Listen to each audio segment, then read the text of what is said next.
Hi, welcome back. I've done a series of images in response to some art. So I got this set of postcards from a charity shop a while ago, and there's various artists' images in there that are all form postcards.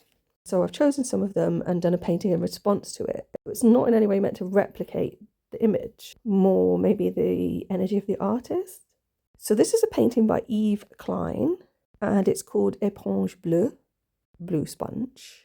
And the artist, I think, exclusively or almost exclusively used this blue paint, which he sort of trademarked or something, International Klein Blue, something like that. And then using natural materials like sponge.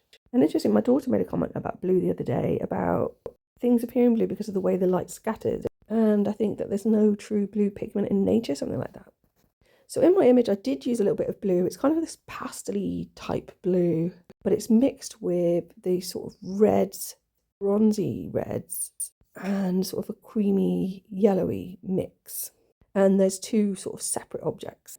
The one on the bottom is a face that's turned to the left, and the one on the top is more like a face turned to the right. But this one on the bottom also has like a face that's also on the right. So there's the edge of the face that I can see. I can see like a bit of a hooked nose there, and like my usual different patterns in the cheek. And then above that, there's this sort of squiggly shape. I can see a little face in that. But to the right of that is where I see a little ram or a sheep.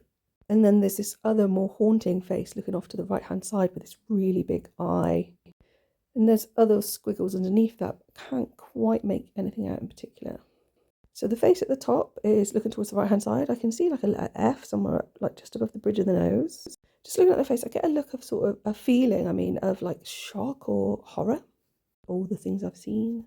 And behind that, so I suppose it's meant to perhaps represent the mind or the brain of this person. There's this sort of circle, which I think looks much calmer. So there's like a calmness on the inside that the face isn't expressing in a way. Maybe this is potential. And then there's something sat on top, which could possibly be a long lizard tail.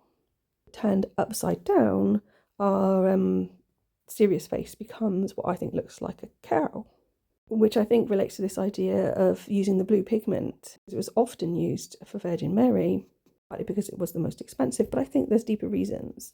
I don't have time to do more research into the artist right now, but one day I might. I think it would be pretty funny to have a little collection of my paintings as postcards, like in a little book as responses to the original artists.